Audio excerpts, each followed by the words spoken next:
Pernahkah kalian mendengar tentang sebuah warung bakso di desa terpencil, yang rasanya begitu menggoda, tapi menyimpan rahasia gelap? Sebuah kisah yang akan membuat bulu kuduk kalian berdiri, sekaligus penasaran dengan apa yang sebenarnya terjadi di balik dinding warung sederhana itu. Apa yang disembunyikan Bu Nani, dan apa yang membuat warung ini begitu berbeda? Mari simak video ini sampai selesai. Bu Nani adalah seorang pedagang bakso kaki lima di sebuah desa kecil. Warung baksonya sederhana, hanya terdiri dari gerobak kayu dengan beberapa kursi plastik. Awalnya, dagangan Bu Nani biasa saja. Pendapatannya cukup untuk memenuhi kebutuhan sehari-hari, meski tidak banyak pelanggan yang datang. Namun, segalanya berubah ketika seorang pria misterius datang ke warungnya pada suatu malam. Pria itu mengenakan pakaian serba hitam dan memberikan nasihat aneh kepada Bu Nani. Pria itu menawarkan cara agar dagangan Bu Nani selalu laris manis. Ia menyebutkan sebuah ritual pesugihan yang bisa dilakukan dengan mudah. Awalnya, Bu Nani ragu. Namun, desakan ekonomi membuatnya mempertimbangkan tawaran tersebut. Pria itu memberikan Bu Nani sebuah bungkusan kecil berisi ramuan khusus. Setelah mencampurkan ramuan itu ke dalam kuah baksonya, sesuatu yang aneh terjadi. Pelanggan mulai berdatangan, dan mereka semua memuji rasa baksonya yang lezat. Desas-desus tentang kelezatan bakso Bu Nani segera menyebar. Orang-orang dari desa tetangga bahkan rela antri demi mencicipi baksonya. Beberapa pelanggan mulai merasa aneh. Setelah makan, mereka sering merasa pusing atau bermimpi buruk di malam hari. Seorang pelanggan, Pak Dimas, mulai curiga. Ia merasa bakso Bu Nani memiliki rasa yang terlalu aneh untuk makanan biasa. Suatu malam, Pak Dimas diam-diam mengikuti Bu Nani setelah ia menutup warungnya. Ia melihat Bu Nani pergi ke sebuah hutan gelap.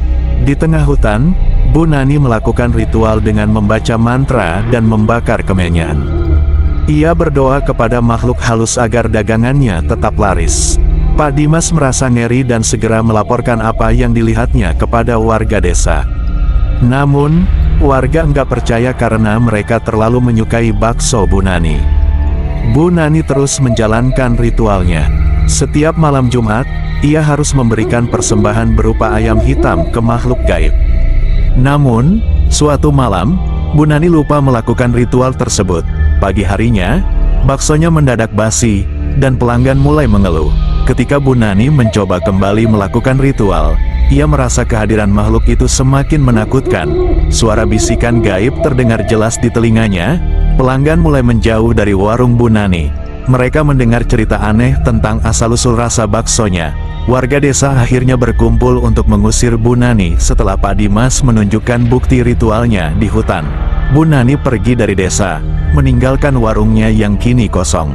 Tak ada yang mau mendekati tempat itu, karena dianggap angker.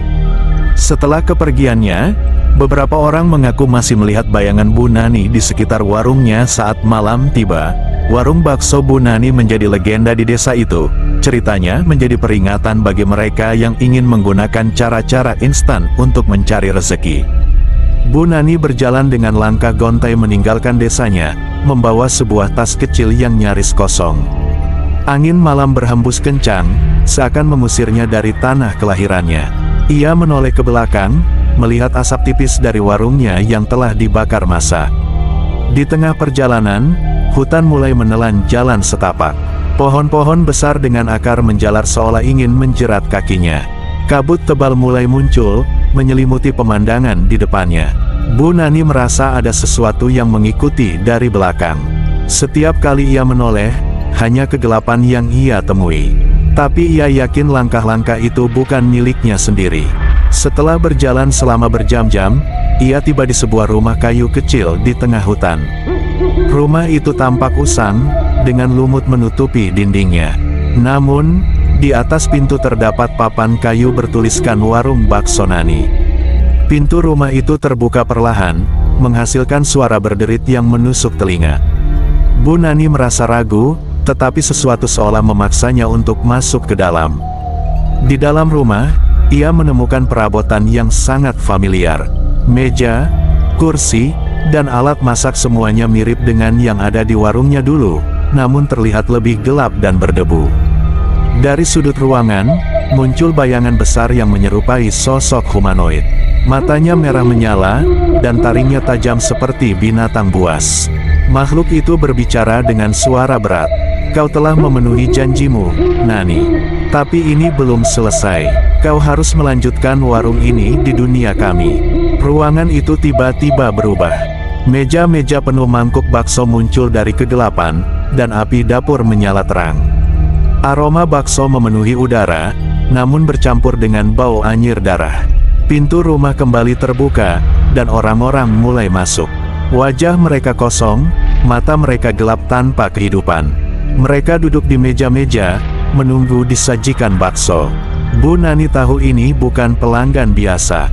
Mereka adalah jiwa-jiwa yang hilang, terjebak di antara dunia manusia dan dunia gaib. Namun, ia tidak punya pilihan selain melayani mereka. Dengan tangan gemetar, Bu Nani mulai menyajikan mangkuk-mangkuk bakso. Daging dalam bakso itu terlihat aneh, warnanya lebih gelap dari biasanya, seolah tidak berasal dari hewan biasa. Ketika seorang pelanggan mengambil suapan pertama, ruangan itu dipenuhi dengan suara aneh, gabungan antara jeritan dan tawa. Bu Nani mulai mendengar bisikan-bisikan di sekitarnya. Bisikan itu terdengar seperti suara para korban yang dulu ia korbankan untuk pesugihan. Makhluk humanoid itu kembali muncul di depannya. "Ini adalah takdirmu, Nani. Kau akan melayani kami selamanya." Di luar rumah, hutan tetap sunyi. Namun, kabut tebal semakin menutupi rumah, seolah memisahkannya dari dunia luar. Bu Nani mulai kehilangan rasa waktu. Hari dan malam terasa menyatu.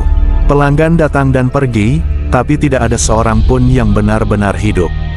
Pada suatu malam, seorang pelanggan dengan wajah mirip korban pertamanya muncul.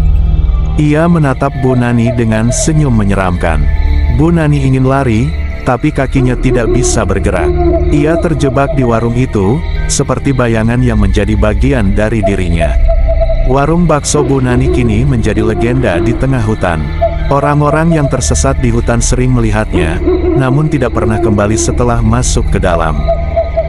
Namun, suatu malam, seorang kiai yang sedang bermalam di hutan melihat warung itu dan merasa ada energi gelap yang menyelimuti. Dengan doa dan keberaniannya, ia masuk ke dalam. Di sana, ia menemukan Bu Nani duduk termenung dengan wajah penuh penyesalan. Sang kiai berbicara padanya, mengingatkan bahwa masih ada kesempatan untuk kembali ke jalan yang benar. Bu Nani, yang telah lama dihantui rasa bersalah, akhirnya menangis dan memohon ampun. Dengan bimbingan sang kiai, ia membuang semua benda pesugihan dan berjanji akan menebus dosa-dosanya. Meski warung itu lenyap keesokan harinya, legenda tentang Bu Nani berubah. Kini ia dikenal sebagai orang yang bertaubat dan memberi peringatan kepada siapapun agar tidak tergoda jalan sesat.